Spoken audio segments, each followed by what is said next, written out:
화자의 수사학, 사실은 화술, 논리가 아니라 청자, 듣는 사람의 심리학이다. 대화라는 건요, 아무리 말을 잘해도 상대방이 잘못 들으면 아무 의미가 없는 거죠.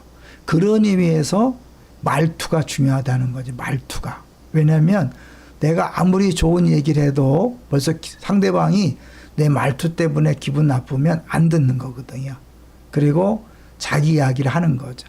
이걸 모르기 때문에 내가 옳은 소리를 하고 때로는 꼭 필요한 소리를 한다 할지라도 듣는 사람 입장에 볼 때 말하는 사람의 표정이나 말투나 제스처나 이런 톤, 이런 것들이 듣는 사람의 마음을 닫을 수가 있는 거죠.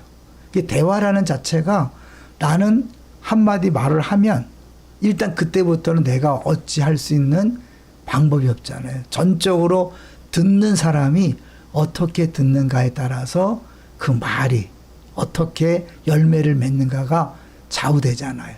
그러니 위해서 내가 중요한 게 아니에요. 상대방 마음이 중요한 거죠. 그런데 알겠지만 우리 뇌라는 게요, 이 말에 굉장히 민감하다고 하잖아요. 그래서 이 말은, 특히 우리 뇌는 우리 신체를 보호하고 생명을 계속 유지해 나가는 쪽에 집중한 거죠.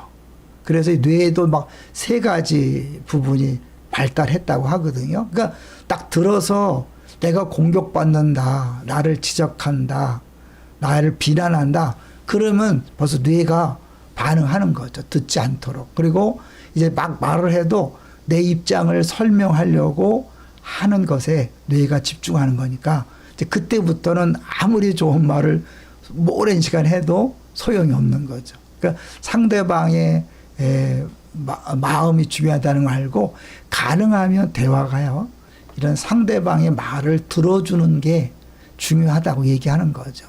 왜냐하면 이제 사람들은 자기 이야기를 할 때 쾌감을 느낀대요.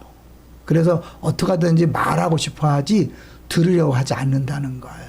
그래서 어떤 사람은 이 세상에는 딱 2 종류의 사람이 있다. 하나는 지금 말하고 있는 사람과 자기가 말하려고 준비하는 사람. 그러니까 인간은 누구든지 말하는 걸 좋아하고, 왜냐하면 그 말할 때 뇌가 쾌감을 느끼는데 그 쾌감 때문에 때로는 비밀을 이야기하고 자기 또 어려운 이야기를 해서 나중에 손해가 올지라도 그거를 넉넉히 감수할 정도 된다는 거죠.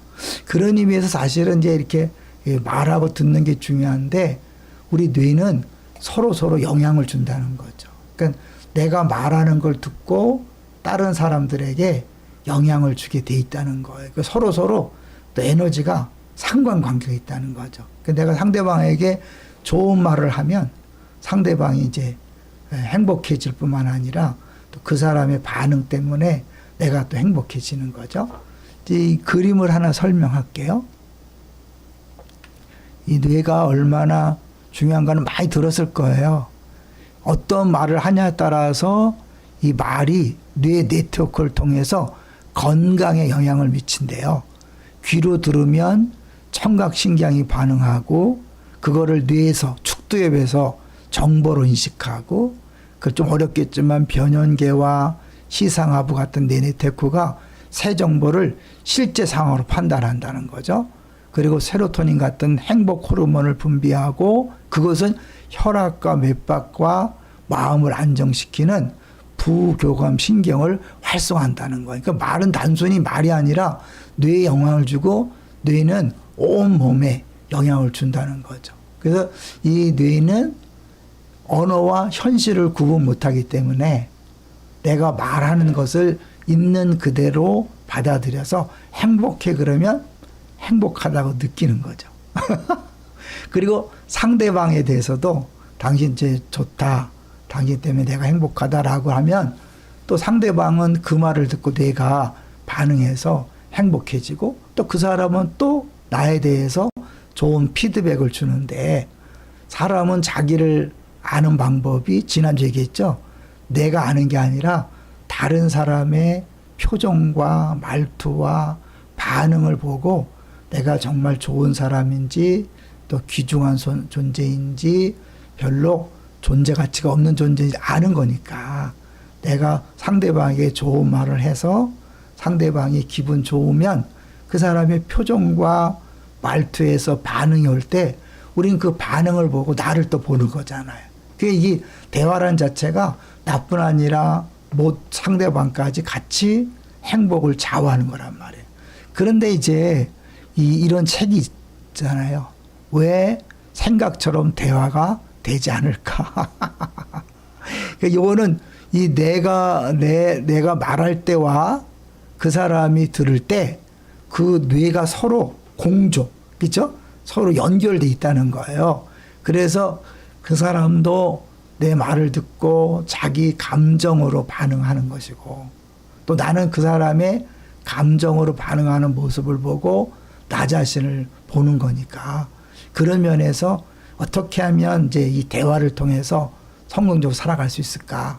그럴 때 한 분이 그런 얘기를 해요. 뇌과학자가 이 대화는 스포츠 경기와 비슷하기도 하고 다르기도 하다. 그래서 내가 주도하는 것이 아니라 상대방이 주도하도록 그렇게 장을 마련하는 게 승리라는 거죠. 근데 아까 얘기했잖아요. 사람은 누구나 자기가 말하고 싶어 하고 주도하길 원한다는 거죠. 근데 성경은 얘기했죠. 자기를 부인하고 자기 십자가를 지고 나를 따르라. 그것이 진정한 타인을 섬기는 방법이잖아요. 그러니까 말을 많이 하는 것은 나를 주장하는 거니까 나는 행복하지만 듣는 사람은 힘든 거죠.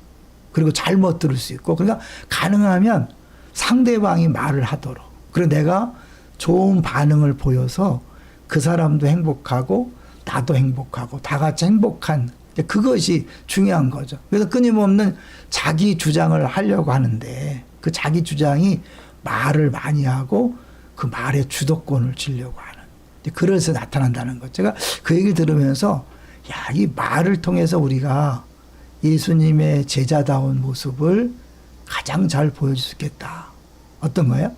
잘 들어주는 거죠. 그리고 상대방이 주도권을 갖고 이야기하도록 호응해주고 때로는 필요한 질문도 하고 맞장구도 치고 가능한 한 행복한 반응을 보여줌으로 그를 행복하게 할 뿐만 아니라 상대적으로 나도 행복해지는 또 섬김을 실천함으로 공동체 전체가 행복해지는 길이구나. 왜냐하면 사람은 이 언어로 상징되는 존재고 언어 자체가 대화를 위해 필요한 거잖아요. 그런 면에서 다시 한 번 더 대화는 내가 아무리 말을 잘해도 듣는 사람의 감정에 따라 다르게 들릴 수 있다. 그러니까 말을 조심해야 되겠죠. 말을 잘해야 되는 것 중요하고 가능하면 상대방이 말하는 것을 내가 잘 들어주고 반응해 주는 것이 그도 살리고 나도 살고 우리 모두가 사는 아주 좋은 방법인 거라는 것을 제가 깨닫고 이렇게 전하게 됐습니다. 오늘부터 부부 간에 부모 자녀 간에 또 순장과 순원 모든 성도 간에 말을 조심하시고 가능한 한 듣는 입장에서 상대방을 행복하게 하고 우리 모두가 행복해지는 우리 모두가 되시기를 주의 이름으로 축원합니다.